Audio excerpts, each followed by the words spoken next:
Hi, welcome to another edition of that Millwall podcast. Last week's episode got us thinking, and Joe said, "Oh, I've got a couple of powers who'll be able to help with this." So we're going out on a limb, and we're going to talk to a Norwich fan. Don't panic, I've checked his fingers; they're all there.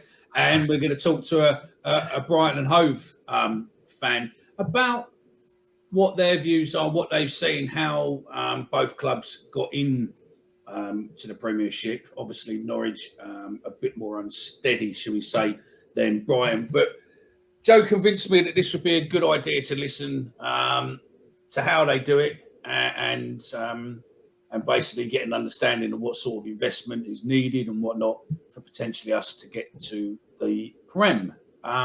So without further ado, I am joined by the one and only Mr. Zamba. Hello, Joe. Hi, Mickey. How you doing? You all right? I'm all right, mate. I'm all right. Yeah, there was a good show last week. So hopefully this time we'll go a bit more deeper into it and find out what it takes. So, yeah. Well, that's it. I'm looking forward to this one. It'd be quite good to get a different opinion from outside Millwall looking in and just seeing how other clubs operate and what their ethos is and their modules and how it works. And hopefully, you know, we might be able to take note of that and adopt a few of these methods, you know? Absolutely, absolutely. So then, without further ado, let's welcome Kev, who is the Brighton and Hove fan. How you doing, fella? You all right? I'm very well, thanks, Mickey. Thanks for having us on. Can't believe my first ever podcast is a Millwall-related one rather than a Brighton one, but there you go. It's a pleasure. You never know. You might get picked up by the Brighton one now, but there's a Brighton story in a minute. I'll tell you a Brighton story in a minute, which was quite funny. So yeah, and I'm joined by Steve, who's a Norwich City fan. Can you just hold your fingers up so we know that? Just to prove, no webbing anywhere. Honestly, I was born there, not bred. If it helps. So. Okay, yeah. No, thanks for having me on. So your sister lives outside the borough. Is that what you're telling us? That's it. Yeah, totally different. Yeah. No, it's good of you to have me. No, it's a pleasure. So hopefully the next 45 minutes, an hour, or 30 minutes, or however long it takes, will hopefully be quite an interesting insight into what we do. So yeah, the story, what I was going to say to you, Kev, was the time that Brighton got us an accusation of Millwall fans being racist across the Sun, and then we got an apology from the Sun when you boys come to town. And you boys shouting seagulls made a journalist for The Sun thought we were saying seek how. And it wasn't until he listened back to the tapes and realised that actually what was being shouted was seagulls. But that was after he'd written a centre part in The Sun of how racist Millwall fans were for shouting seek how, when actually if he'd have listened a bit clearer, or sat closer to the North Stand, he would have heard that it was seagulls. That's the problem, isn't it? When you get a reputation like Millwall have, which not, and in all fairness, I'm not saying you still have that reputation, but obviously back in the day, the stigma was there, and it just gets attached, doesn't it? And journalists just sort of assume things, make things up. This is only about what 10, 15 years ago, in fact. So yeah, it was quite common. Not even surprised me. Right, we're going to crack in. We're going to end it here. We're going to give you a quick ad break, and then we'll be back straight after this, and we will get on with it.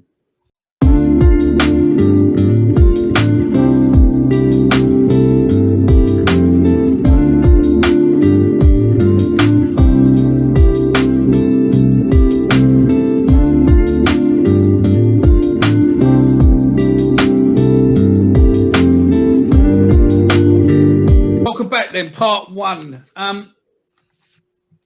We flipped a coin earlier, and we're going to go with a Brighton fan to start with. Kev, what did Brighton do to change their fortune? And do you think now that possibly they will be, whether a bottom end, but they will be a Premiership team for a while longer? Yeah, I mean, obviously, a bit of context around Brighton, which is probably well documented, as most people know. The club were back in the late 90s, we were without a stadium. We had to move to Gillingham and ground share there, which was horrible to say the least. Gillingham, I don't even know the Priestfield Stadium. It's not a place you want to go to every other weekend. And it was dire. We were on the brink of going out of the league just prior to that. Managed to get a draw at Hereford on the last day. So really, the recent history of Brighton, 25 years or whatever it's been, the change within that has been absolutely remarkable, which I guess it makes it right for a programme like this, or more to the point, a question like you just asked. So obviously we stayed up in the league. We then got ourselves a more stable standing, and we brought in the new owner was Dick Knight, who is an absolute legend as far as Brighton fans are concerned. A guy with the club close to his heart. He got rid of the previous incumbents who were, again, this will be known to lots of people, but David Bellotti and Bill Archer, who really did drag the club down, sold the ground, which, without a stadium to go to was unforgivable. So really where it started was Dick Knight. And I guess that's fundamentally where you do begin. You start with a guy who is a local businessman with his heart in, he's a fan of the club. And he was the one really that kickstarted everything. He kickstarted the move back from Gillingham to the Withdean Stadium, which was the athletics track just outside of Brighton. Only a 6,500 capacity, but it was a home. It was a game that we could go to and not have to do the 100-mile round trip to Kent. So that was fantastic. And then just all the right things seemed to happen. We got the right managers in. We got Mickey Adams came in and got us promotion. Peter Taylor was there for a while. Even Steve Coppell, dare I say, ex-Palace boss, was there and did a decent job, if I'm honest. So really things started to move here on. too. Yeah. Coppell was here too with Harris. It was Harris's go-to man for many years. Yeah. I think the guy's fantastic. I think it's a shame he's probably not still in management now. But so really we kicked on from that, and then really things started to snowball when Knight wanted to step down, or more to the point, take a back seat. He's not a young guy. I believe he's probably into his mid-80s now. And that's where Tony Bloom came in, and this is really where it really just snowballs. So Tony Bloom, for those who don't know, is a guy who made most of he made money out of playing poker, believe it or not, professionally, and then started to invest that in property. But his family have been sort of there or thereabouts connected to the club for several years. In fact, his uncle Ray Bloom, I think, was on the board back in the 70s. So again, it's blue and white blood flowing through his veins there, and that really is what you need. I believe, having seen all this, you just need that person, not necessarily that is a long-term fan of the club, but just someone who understands the fabric of the club and the community. I mean, we've seen this with the Leicester situation, where of course they won the Premier League. That the Thai owners in. Okay, they're from Thailand. Everyone's thinking they're just in it for the money, but they understood the club. They understood. They connected to the community. Obviously, it's tragic what happened to their owner, but they won the Premier League, and they you could see the outpouring of grief when he died. So again, it's just getting those people in that care about the club, not these rich Americans who have no idea what they're doing. I mean, look at United and Glazier, and they're they can't stand the guy. It's just I know they're coming. Chairman's from Kev. The US. Yeah. Yeah. But luckily this one does care about us though, which is quite good. He's been with us. Well, that's the thing. It doesn't matter where they're from. It's just as long as they care about the club. No, I'm joking. I know. Yeah. Yeah. So Tony Bloom come in, and obviously he's wealthy. He's got a lot of money. Lost you guys on the. Oh, you're in now. Do I just keep talking through that sort of thing, Mickey? Sorry. Yeah. Sorry. So, yeah. Yeah, just you all disappeared. So he's come in, and the money he's invested has been fantastic. Obviously, people will say, well, it's got to be the new stadium that he's built, but it's actually the youth development system, and that's the key or the core of the success. He's created a fantastic state-of-the-art training academy out near Shoreham, which Mickey, I'm sure, as you all know, is just west of Brighton. And the academy has really kicked on. We produced great players that have gone on to play in the Premier League. We had obviously Lewis Dunk and Solly March currently. Most recently, Robert Sanchez, who's now the number 2 goalkeeper in Spain. Steve Cook went on to play in the Premier League. Tommy Elphick. These are all players that came through that academy. and continue to do so. So for me, to answer your question, Mickey, that's where it starts. It starts with the chairman whose heart's in the right place, and then just the investment in the youth. And if you can get those two things right, and when I say investment in the youth, I mean you've really got to invest. Obviously, we've been lucky. Tony Bloom has a lot of money. He was able to create this centre, and obviously from there, build the Amex. But just the guy with the heart in the right place and the understanding of and the importance of youth development, for me, that's where the main success I think came from for Brighton.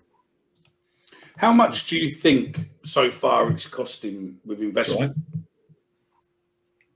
Right. In total, 250 million just to get us to the Premier League. So he had, but that, and that obviously includes stadium as well, though, Kev.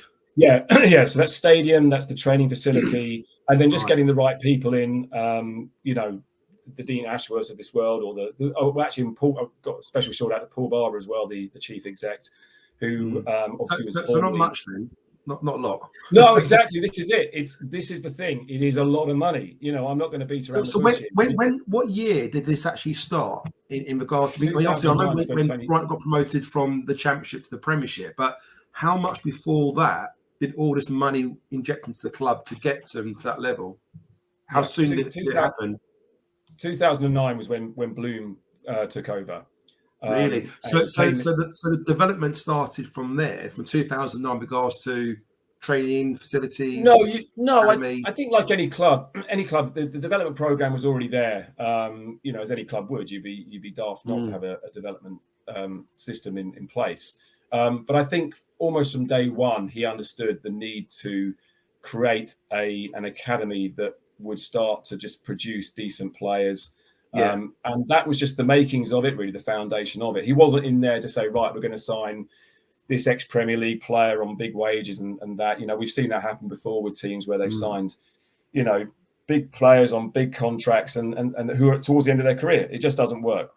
So he went the other way. I just asked, sorry, Kev. So 2009, were you in the Championship, the second tier at the time, was you? We were in the third tier. And he basically recruited. So hang on, let me get this right. So yeah, at the time we would have had, I think it was probably Russell Slade or someone like that was in charge. But soon after we got promotion into the Championship, and that's when he made Gus Poyet manager. Right. Okay. And Gus Poyet. That was the turning point, wasn't it? I guess that was the turning point. It was. Yeah, I mean, I talk about your youth academy, but it's also getting the right person in charge in. And we had a succession of really good managers. Gus Poyet was, I know he's probably not managing at the highest level now, but when he came in, he played a brand of football which was nothing like we'd seen before. It was passing football. I think in the Championship, when you're trying to get at the Premier League, you can pass your way through a game. It's not about just hoof it over the pitch and just long range shots. It's just passing. So our possession stats were always 70-30 in most of the games.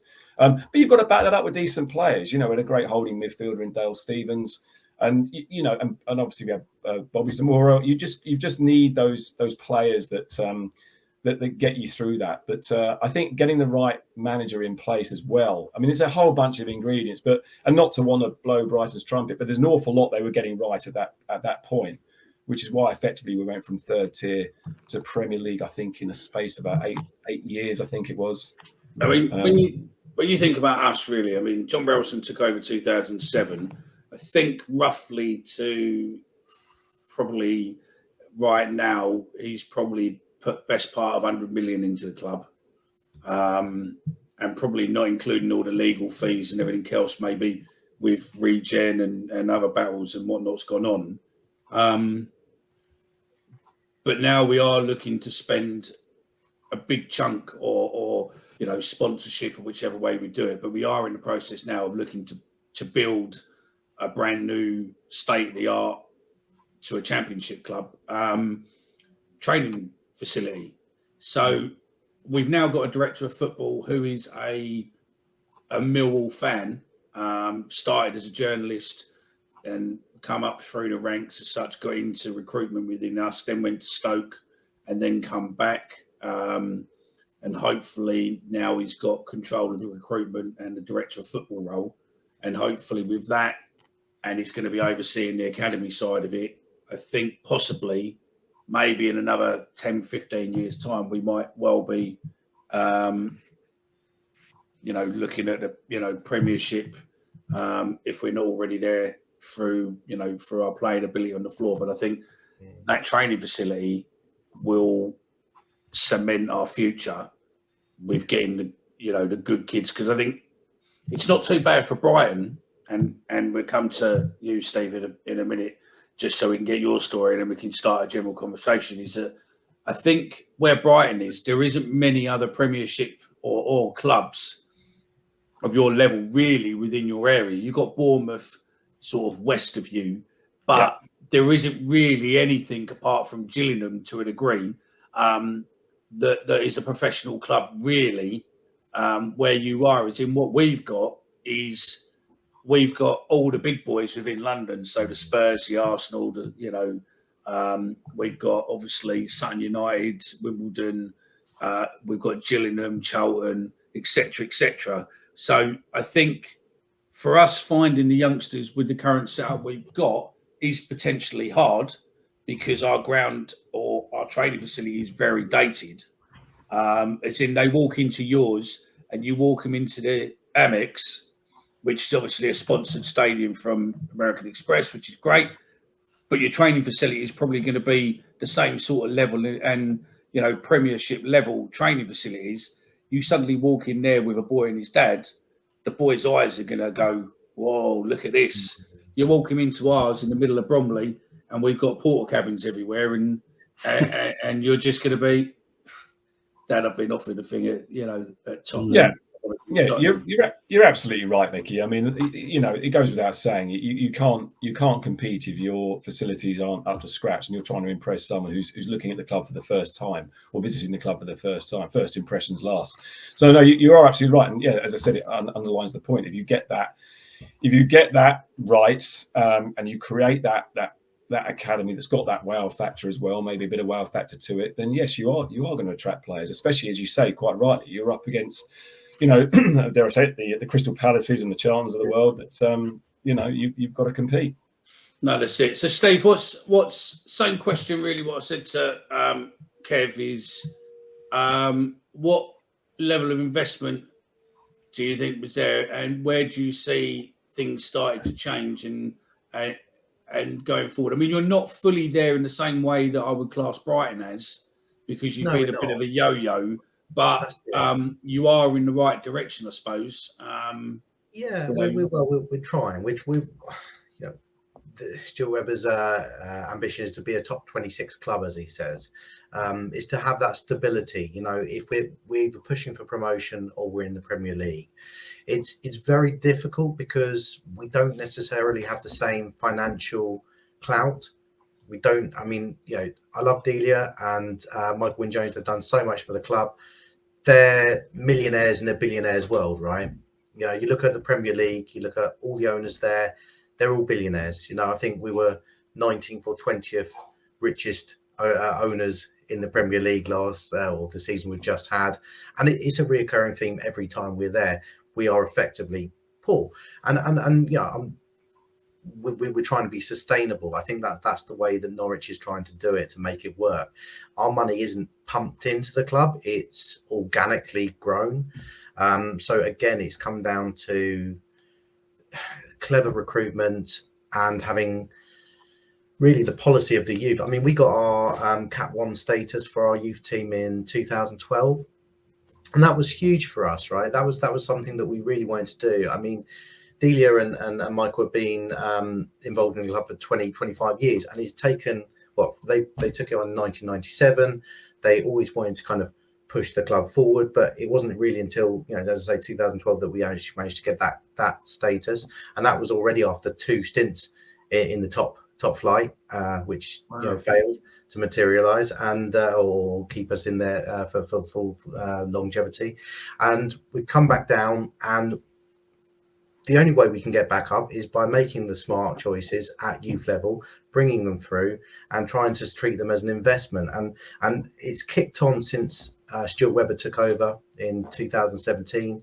I think one of the biggest problems that we had from 2012 to 2017 is we had good youth prospects coming through, but we didn't have a manager who had the guts and the balls to actually blood them and play them. So we had all these kind of players with potential that ended up going nowhere. But Webber came on, he brought Fark on board, and Fark knew what the model was. He was on board with that. He'd already had practice in blooding youngsters, and he was happy to do so again. He was able to manage them effectively, and it's really then that we started to see everything that we wanted and everything we talked about as a club starting to happen. And suddenly all these prospects that we've been garnering and bringing through, we started actually making money on. I mean, one of the things Norwich had always been terrible at is selling cheaply, like potential talent. And as a fan base, we've constantly been frustrated at like never getting the value of what we felt we should have for decent players. That kind of stopped and changed with Webber. And for whatever people talk about his recruitment, and you know, there's two sides to the coin, isn't there? There's those coming into the club and those going out. He's been brilliant at getting value out of assets that are outgoing from the club. Those coming inwards, it's a bit of a lottery, isn't it? So I think it's always been about trying to push forward, reinvest, and then push forward again. And it's slowly trying to build yourself up the chain, and it's much more difficult if you don't have 150 million that can be injected into the assets of the club or into the team, into pushing it there. It feels like the forever game, isn't it, where you're trying to build it up, and if you make some bad signings, you're going down again, and then you're trying to claw back up again, and you're all kind of, can you get there? No, okay, and then you're trying to do it again. And that's been why we end up as a yo-yo club at the moment, because we're struggling to actually get that team that's strong enough when we actually get to the Premier League. I mean, this last run at it, we actually spent some money because we I think not this year, they were gone, but 2 seasons before that, we were accused of not spending money, not having a go. But when we went up that time, all the money went into the investment into the club, like Millwall's doing now. They're investing in their youth setup, they're getting it right. And you're absolutely right, Mickey. 10 years is probably where you're going to see dividends from that. It's interesting what you say about 2012 when you got the Cat 1 and what you're aiming towards. I mean that's for Millwall, that'd be absolutely brilliant. And we spoke about it in previous shows. We need to improve and our youth facilities and our academy, build that up. But we also don't know. We're not very good on the resale value of our players. This has been the case for years and years. And it's interesting to say that Norwich were very similar to how Millwall have been, how we are now. But that has changed, isn't it, in recent years with Norwich? I mean, I've seen a lot of players go now for big money, for good money. I mean, James Maddison's one that's left, and you've got the Murphy twins. And is there any others? I can't remember who else. I mean, Ben Godfrey went to Everton for 25 million. Obviously, last season we sold Buendia for 35 million. To Aston Villa. I mean, there is Jamal Lewis. What did James Maddison go for? 22.5 million we got for him. But just out of curiosity, what was the fans' feeling? It's never great and never nice to sell your best players. I mean, I know how we would feel if we kept selling our best players. But when you're getting that kind of revenue in and you see how the club is run and how they're reinvesting that money in the right way, is there kind of 50-50 kind of mixed bag in the feelings of the fans, or are they all for it? Yeah. Are they against it? What's their kind of views on that? No, I mean, the fan base is always going to be slightly split on those kind of things. There's never one unity for all the fans. But I think generally speaking, one of the things that changed when, Stucky talking about Stuart Webber, but I think that was a pivotal moment for us, because the narrative changed within the club, the transparency changed within the club, the fact that they were talking about the vision of what they're trying to do, talking about how we're going to be a sustainable club, talking about how we're going to try and achieve these things. We got on board with it. We understood what the model was. We understood what was needed. I mean, Maddison was key for us. We were paying for the sins of our past. When we had 3 seasons in the Premier League, we thought we were doing all right. We spent money. We bought Naismith, 28 years old. I think he was 29 years old for 8 million. You paid quite a bit of money for him, didn't you, as well? Yeah, in the January transfer window to try and keep us up. We spent big on Ricky van Wolfswinkel, Feed the Wolf. That scored one goal for us in the entire season. We made some mistakes that season. We signed these people on long-term contracts, big money. Naismith was on a lot of money. I'm not sure exactly how much it was, but I mean, we're talking like, you know, proper decent Premier League wages without the, I believe, allegedly, I don't think there was even a kind of reduction in his wages for relegation clause. I mean, we were through the third season in the Premier League, trying to push forward. Suddenly it all went wrong. And we were in a bad way. You know, we had these huge wages on the bill. We had dropped out from the top flight, banking on staying there and building on the future. And actually selling Maddison pretty much saved our club. We were close to administration at that point. So his sale was like, I mean, no one wanted to see him leave because he played great football, but everyone knew what a huge relief that was for us as a club, because he kind of safeguarded us and it was able to help us push on. And then the further sales, you know, the Murphy twins, wow. I mean, great, 20 million for those two. And I think Jacob Murphy's just been released and is looking for a club now, and he's 28. And Cardiff, yeah. So, you know, Jamal Lewis playing for Newcastle, Ben Godfrey, we talked about, Buendia. You know, the list is getting longer and longer. Sorry. I mean, obviously this last season was a nightmare for you. You know, finishing bottom of the Premiership and not being able to score goals and letting lots of goals in. I mean, where do you see the benefit of being in the Prem and what you said there? Do you think that you're just going to bounce straight back up next season, or do you think since you've been in the Prem, the Championship seems to have progressed to be quite a competitive arena now? I think the Championship's been a very competitive arena for a decade or more. I think it's very, very good, a very, very strong league, and very hard to get out of. I think we've got a real challenge this time round. We bought players that we were, I think, you know, again, it's trying to find value. We've looked at different marketplaces to try and find value in the players, where, you know, you can't just keep going and thinking, well, we'll get this, like you were saying, Kev, 28-year-old that's going to do the business. You can't do that. It's too big a risk. We tried it with Naismith. We don't want to do that again. So we're looking at, Buendia was like, you know, for example, he was a little out of shape. He was playing in the second league in Spain. He wasn't necessarily on anyone's radar, but we saw potential. So we're trying to get potential. Rashista, you know, and Sargent, we saw potential. Pukki's a prime example, isn't he? Sorry? Pukki's a prime example. Again, going overseas.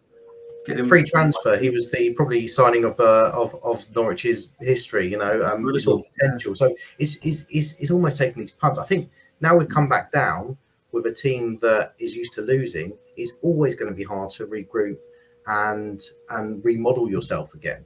But I guess you've got the parachute payments. I mean, you've had that a few times, haven't you? Has that helped a lot in the rebuilding program and trying to get them back up and challenging for the Premiership? It gives you a year of trying to get your club in order, doesn't it? You know, and reorder. So inevitably, you're going to look at potential outgoings. I think Max Aarons has served his time with us very, very well at the moment. He's been very patient. We've had Barcelona came in and looking for him at one point. You know, Liverpool talking about making an offer.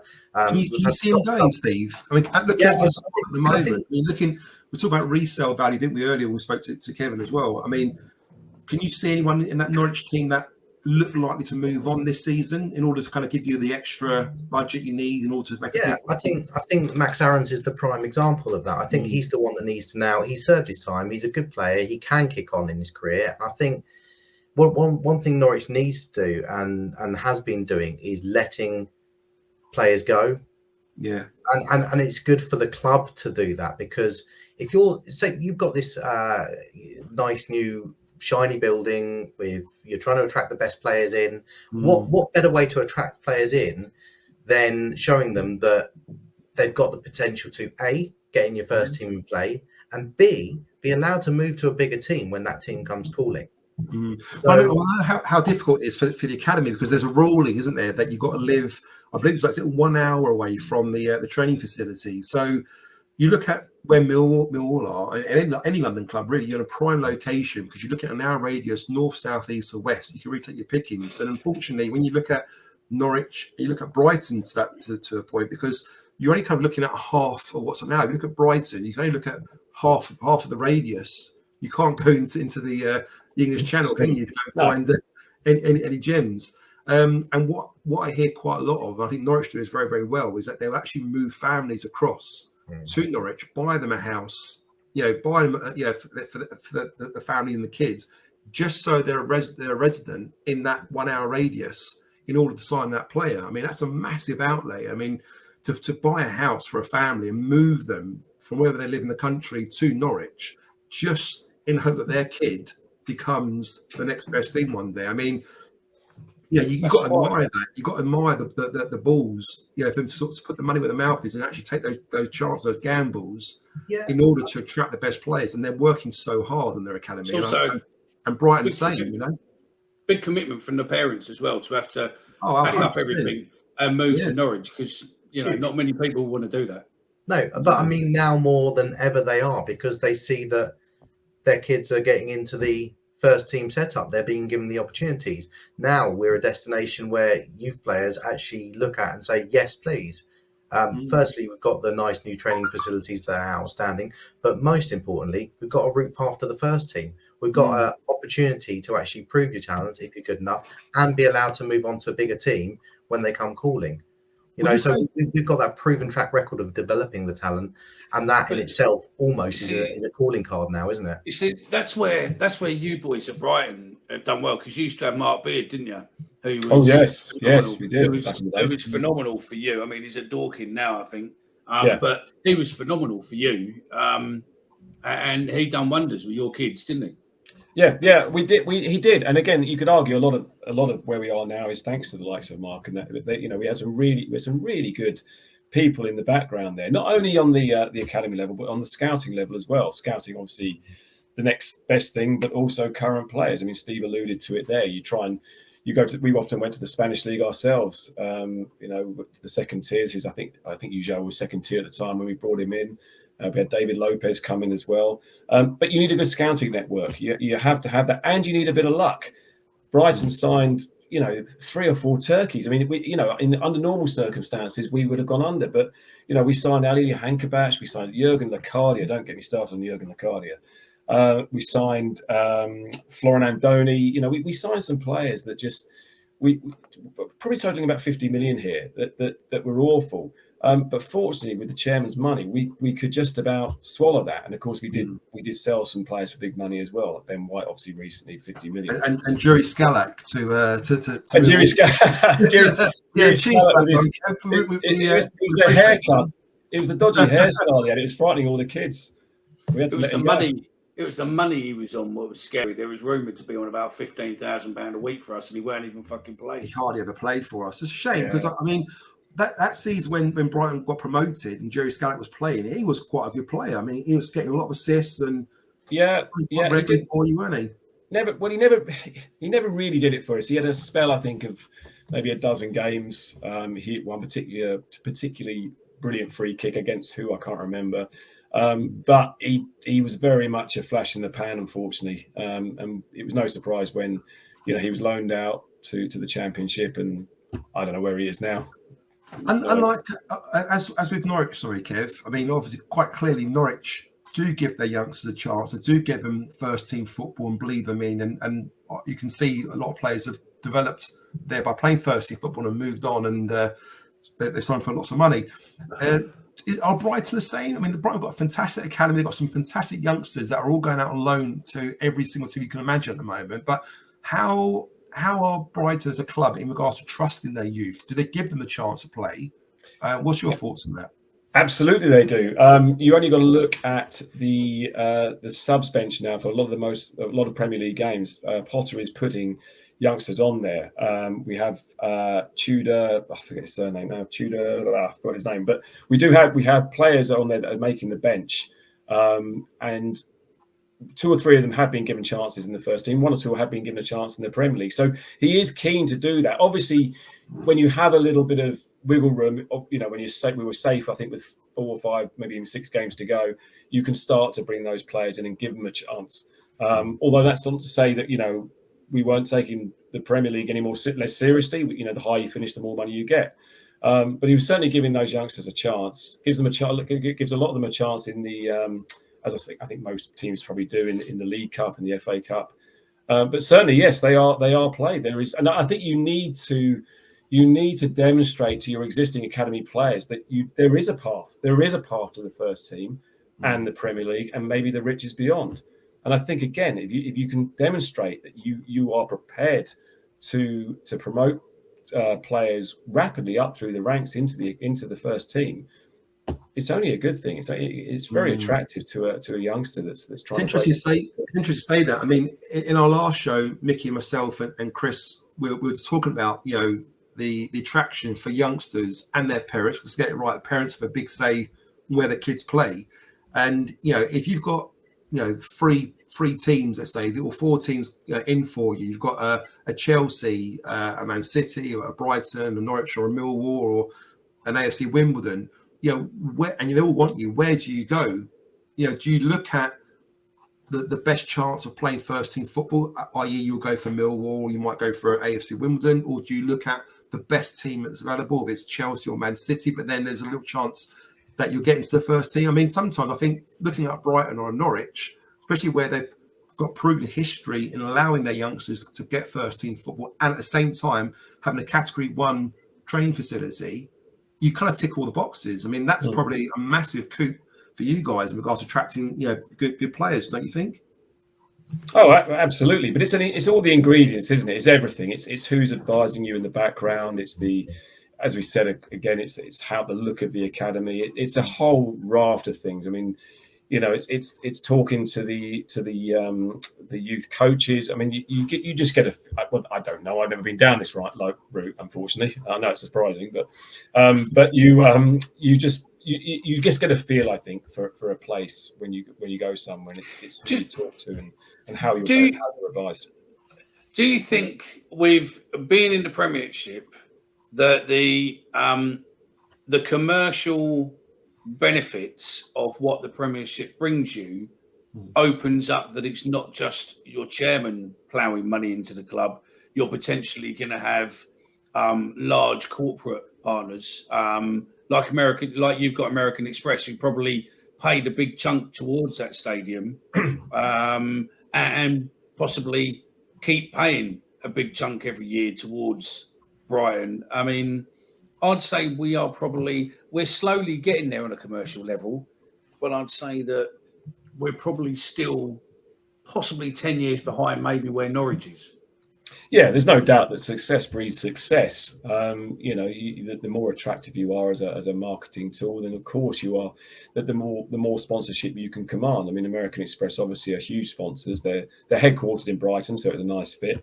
And yes, they do pump an awful lot of money into the stadium. I don't think they had any contribution to the cost of the stadium because the naming rights weren't awarded until after the stadium was built. But yes, it would have been a huge amount of money. And you're right, Mickey. I mean, the commercial. The Premier League is an absolute gold mine. If you can stay there and establish yourself as a team, it is a gold mine for all that sort of corporate and sponsorship activity.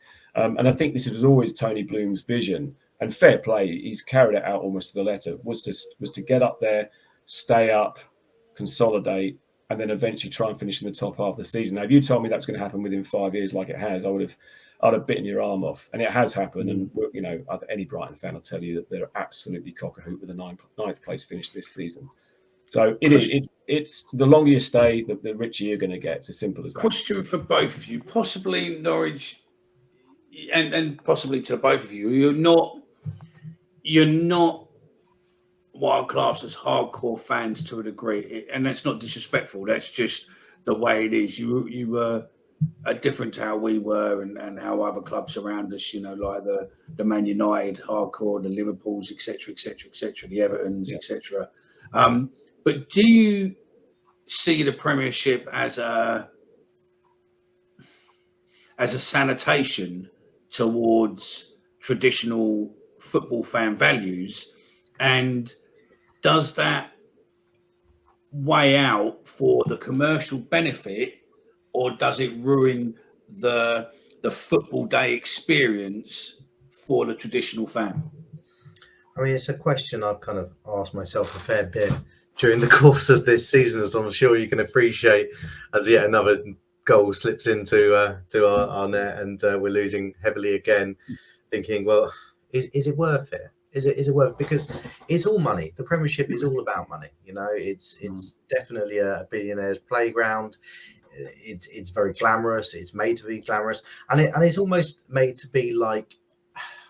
I almost got the impression that people didn't like the way that Norwich were going about our business. Like 2 seasons ago when we didn't spend any money coming up, we actually spent money on the infrastructure, the training grounds, improving the background. So we had something that lasted more than the season, even if we got relegated. And we got a lot of stick for not spending the money there. I think everyone wants the Premier League to be the biggest thing that you must, you'll throw everything at it. You're going to get 120 million or 100 million pounds in revenue coming in for being in the Premier. You need to spend 100 million on players to try and keep yourself up there, right? And you need to die for that. That must be everything. But actually, there's great football being played in the Championship. Yes, there isn't the money, but you could argue exactly that it's a better footballing experience. You can actually have that. And I'm not saying you can't have that in the Premiership. That's unfair. But why does it have to be all about the money? Why can't it actually be about still getting behind the team? There was a poll done recently within Norwich, and I can't remember if it was 100 or 1,000 fans that took part in it, but a good portion of fans. What's more important, winning or playing attractive football? And the majority said winning. And I just kind of think, well, isn't that indicative of what we've been made to kind of view, like attaining the Premiership status, keeping that Premiership status, rather than actually enjoying the football? I don't know about you guys, but when I think of my favourite games in history, we've had some great games where we lost. One against Millwall, where it was a very, very high scoring game, which we just about won. I think it was 4-3, and again we lost to Liverpool 5-4. That was one of the best games that I've ever viewed, and we ended up losing it. So I think the Premiership's all about money. It's all about winning, and I don't adhere to that now. Maybe I'd like to be in the Championship for a couple of seasons and enjoy watching games where we can win some, rather than this bipolar all right. Because your seasons are quite bipolar, aren't they? In the sense that you have one season when you're in the Championship, you're absolutely rocking and rolling. You're beating every team, you're playing great football, you're winning most of your games, and then the season after you're struggling, and it's depressing, you're losing games, you're looking at relegation, and the next year you go back up again. It must be so hard to kind of for your emotions, to kind of to take it all in really each time. I mean that's what makes it great to watch, doesn't it? I mean, it is like having bipolar order. Then you want that, you want to do the kind of the Brighton thing, don't you? You want to kind of go up and kind of stay up if you can. Now the difference is between you two. I mean, we are probably much more closer to Millwall, that is, to Norwich than we are Brighton, because we haven't got someone who's going to chuck 250 million pounds into our club. The only way we can do it really is by shrewd recruitment and getting our academy right.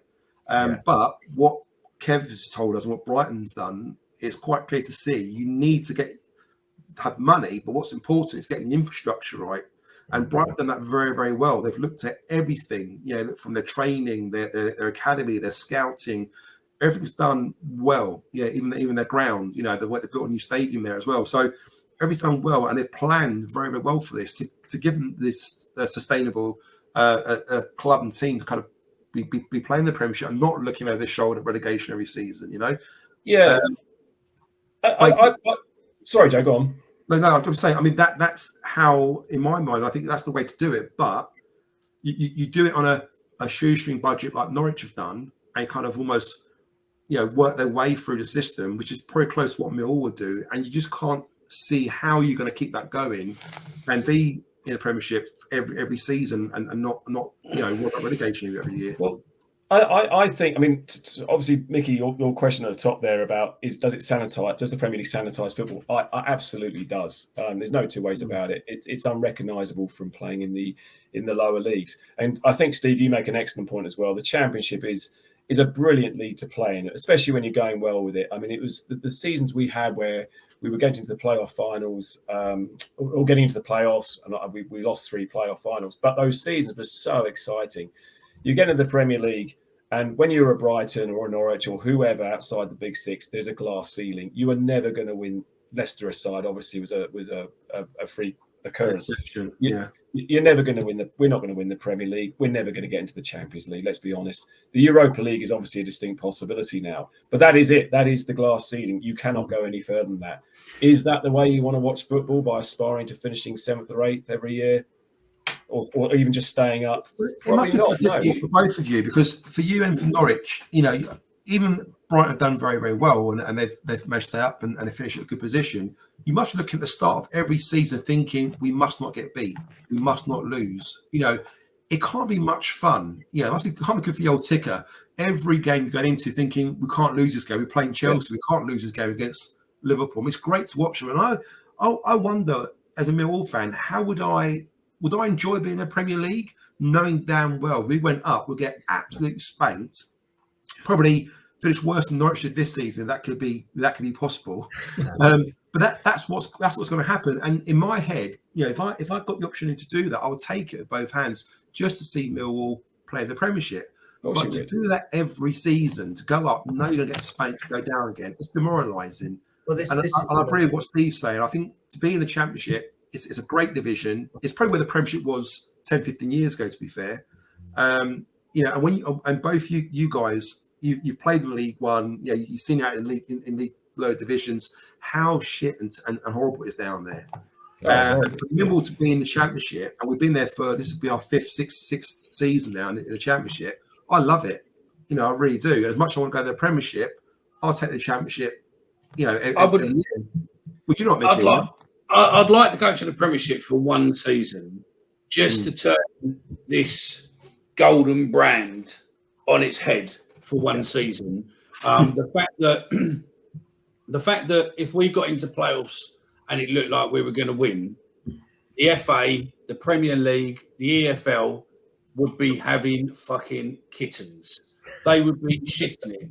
The UK police force of the country would be absolutely shitting a brick. We would have more Monday, Tuesday, Wednesday, Friday kickoffs than any team's ever seen in the Premiership. I think it would shake it up, because we are a traditional working men's club. We're not changing. As much as they're trying to change us, I don't think we will ever change. Maybe 30, 40 years' time, when a lot of the Millwall fans from now, the historic Millwall fans, start obviously sadly dying, getting too old to go, etc., and this new youth, this new modern day football fan, which is very different to what I would class a traditional football fan, maybe then things will change. But while we have still got air in my lungs, my legs still work, I don't think as a Millwall fan we can allow it to change. And that's not thuggery. That's not saying, oh, look who we are. We are the last bastions of keeping proper football supporting alive. And I'm not on about the violent side or that side of it. I'm on about, we support the team with, without the prawn sandwiches. We get behind the team. We travel. It's real, isn't it? We travel up and down the UK, on a Tuesday night to fucking Hull, to Middlesbrough, wherever it is. We might not take, 20,000, but we take 500 hardcore, what can make the sound of 20,000. And I'm just afraid that, yes, I'd like to go to the Premiership for one season, make a lot of money, and that would set us up probably for the next 20 years, 20, 30 years, rather than, go get spanked by Man City every, twice a season, the likes of Liverpool, Man United, etc. Yes, we can take on the big boys when they come to the Den in the FA Cup, and then like Brighton, when they come, a keeper allegedly who decided to throw the fucking ball in the back of the net. But other than that, we were doing okay. That was brilliant. That was. Mickey, I see where you're coming from. I think, though, we all watch our team and we all want our team to win. And why do we want our team to win? Because we want them to progress up the league. And that invariably means getting promoted. Now, of course, you want to get into the Premier League. It is the promised land. You can get up into that Premier League. I don't care if you're a Millwall or a Norwich or a Brighton. You could stay there. You can do it. Bournemouth. Yeah. I mean, who would have thought Bournemouth would be an established? I know they're not now. Obviously, they've gone back up, but they were established. They lasted 4 or 5 seasons. That's right. And once you, it's like you get a small stadium. And once you get the taste of it, you want more. We all aspire to see our team do better and better, and that means you have to say you have to get into the Premier League. I mean, we used to get asked this every time Brighton lost the playoffs. It's like, well, at least you've got another season in the Championship. Or people used to say, is it too soon to go up? Which I think is a ridiculous thing to say. Of course, it's not too soon. Do you want to get in the Premier League? Yes, of course you do. You want to compete against the big boys because I'll tell you now, a United or a Spurs or whatever coming to the new den, they're not going to like it, and that makes for a great spectacle. And I've seen the Millwall away changing rooms, and trust me, it's not nice. I mean, it's tiny. It's not going to be one of the fixtures that they're going to be looking forward to. Let's put it that way. You look at the taxpayer-funded stadium at West Ham. You're miles away from the pitch. It's a commercial entity. You're miles away from the pitch. You come to the den. Pretty much. You could take a bottle of Coke or you could take a cup of tea out of someone's hand. You're that close to the fan base and have a swig of it that for the likes of some of these Premiership prima donnas, it's a scary environment. Being called a cunt by a sandwich brigade ain't that bad. When you're suddenly called a cunt from someone from South East London with a proper Cockney accent, with a bit of passion behind it, it's, it don't matter if you're on fucking 60, 70 grand a week. It's going to unsettle you. As Ben Chigwell found out, and others have found out. I think, we're looking at pulling this to an end to a degree. And I think we need to do this again at some point because there's a lot more questions and bits and pieces going. But, I mean, you're obviously this season back in the Championship, Norwich, Steve. Are you fearful of that coming back down to potentially what talent is in seeing last season's Championship going down to pretty much the last day? Are you fearful that potentially it's going to be a lot harder to bounce back up than what it was maybe a couple of seasons ago? I think it will be incredibly hard. I don't necessarily know if we'll do it, but it's not something that I fear. I don't fear being in the Championship. What I fear is, what's happened to so many clubs that have put too much on the line to try and stay in the Premier League and failed. The lower leagues are littered with examples of clubs that have given too much of it a go to do everything they can to stay there and have ruined their clubs in the process. Portsmouth, there's so many of them. Yeah. And hopefully not Burnley now as well in the situation they've got with the investors. Well, they're in real financial sort of they are. I don't fear being in the Championship. I don't fear playing Championship football. I like playing Championship football. I think it's a great league.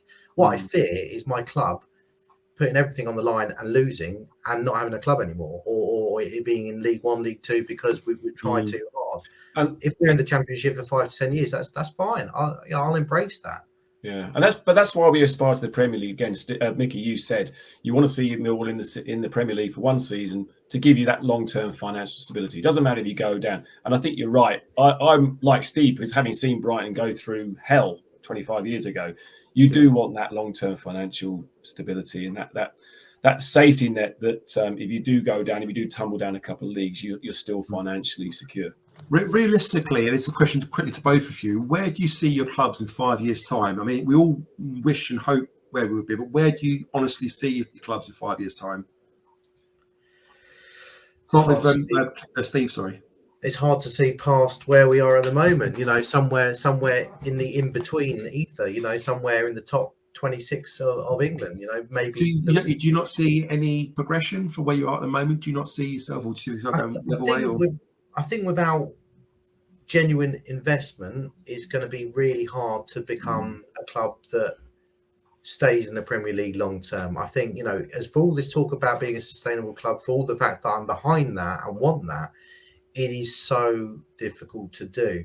It doesn't mean it can't be done, and teams go up and do well. Look at how well Brentford have done over this last season. Fantastic recruitment has caused them to, take the Premiership by storm. I also partly think because they're playing without the kind of, I don't know, shackles of too many failed Premiership attempts in the past that kind of plays on the mind of us. But do you think Delia and her husband are sort of holding Norwich back in some way then? I mean, obviously they've got this affiliation with Norwich. They love Norwich and, the fans love them as well. But do you almost feel that, they're going to probably be the part of you not moving to that next level, getting a real big chair in there, lots of money to really invest in the club team to the next level, as sort of where Brighton have kind of moved to? I think Norwich fans are fairly divided on that fact. Some want to see that investment. They think Delia and Michael have taken the club as far as they can, and they should be looking to offload it to someone that's got that investment to put in. And everyone else is absolutely, fine with where we are, comfortable with the fact that they've got the best interest of the club at heart. And it goes what Kev said earlier about culture and having the best interest of the club at heart. What I don't want to do is sell to an investor that doesn't have, a Glazer of the world, or what's happened to Burnley with the consortium that have taken that over and saddled it with debt to be able to do so. That's my idea of a horror show with promises of all this gold. I don't want that. If someone has a genuine interest in our club, in the family nature of the club and keeping the ethos the same, but wants to try and take it forward, that's great. But Very good point. How attractive a prospect is Norwich compared to a lot of London clubs or other clubs in the country that, let's face it, are more fashionable than Norwich City. Yeah. So very honest answer. It's a very honest answer, and I completely get you. And that, again, both you and Brighton are very, very similar in that. Your owners care about the club, massively. You can see the decisions they've made have been great. Very quickly, Kev, just to answer that last question, where do you see yourself Brighton in 5 years' time? It is a quick answer because, of course, in Brighton's case, it's a very easy question to answer. It's just whether that answer's right. And obviously, I think any Brighton fan or any neutral would say Brighton will be an established Premier League team. But 5 years is a huge amount of time in football. It really, anything can happen. You buy a couple of signings that don't work out and that financially hits you, or anything can happen. So yes, I would like to see us as an established team potentially challenging for Europa places, but equally we could be in the Championship. You just don't know. Well, I mean, the fixtures on the Premiership have been leaked to a degree, and the early indication is that allegedly you're at home on your first game against Arsenal, and you're at home on your last game against Liverpool. Really? Seriously? Oh. Seriously, yeah. They're coming out on Thursday, aren't they? Yeah. I've got the Daily Mail's got them now. Oh, wow. Oh, right. Interesting. Okay. We'll see if that materialises. Well, I mean, that's a tough start and a tough end, but I mean, we've beaten these teams before. We do actually better than against those teams, and generally we do against the Norwiches. I think it's 2 draws this season, and the Burnleys of the world. So, whatever will be. Yeah. It'll be good to get you boys back at some point and maybe do a round table or something with some other football fans and just do there. Joe, thank you as always, fella. My pleasure, enjoying it. Anything you want to say before we go? Just want to thank the lads for coming on. I thought they've done fantastically well. I know neither of them have done many kind of podcasts or shows. So for this being their first one, I think they've done fantastically well. Thanks to Kevin and Steve. Obviously, Brighton, we should mention as well, they've got affiliation with Millwall, as we both, in agreement, we both hate Palace, don't we? For different reasons. Let's don't forget, we had your young kid who come to us for a bit, didn't he? And then we couldn't buy him. Malumboy. Yeah, we had him. And obviously, you've had Beard, who was your youth guy there and whatnot. And some other bits and pieces. Steve Cotwell was there. So look, it is what it is. But no, I agree with what Joe said. Look, Steve, thanks very much for joining us. I hope that Norwich has a great season and we take 6 points off them this year. Ditto, yeah. And Steve, thank you very much for breaking your cherry with us. No problem. Well, thanks for having me. Yeah. And Kev, thanks again for breaking the cherry with us rather than your own podcast people, but hopefully they'll listen to this and go, "Oh, we're getting on our show now." So fingers crossed it'll go from there. So yeah, thanks very much, gents, for joining us. Well, that's it. That's the end of our chat. Just sort of an interesting side angle, really, during close season, just to see the amount of effort really what goes into the Championship. After our show last week, we have been approached by a Premiership scout, which we are trying to organise to do a show with, which could be an interesting show. Talking to us about youth setup and scouting players and the effort and everything else what goes into that. So that could be an interesting show coming forward. But again, look, we are That Millwall Podcast. Follow us across social media. You can check us out across all the named media in all our channels at the bio. We've got a link there, and you can check out the latest shows across YouTube and across our podcast. But remember, if you do check us out on YouTube, please make sure to subscribe. It means nothing to you, but it means the absolute world to us and helps us get out in front of more people. So that's it for another week, and we will see you again shortly. Stay tuned, and we'll speak to you soon. See you later.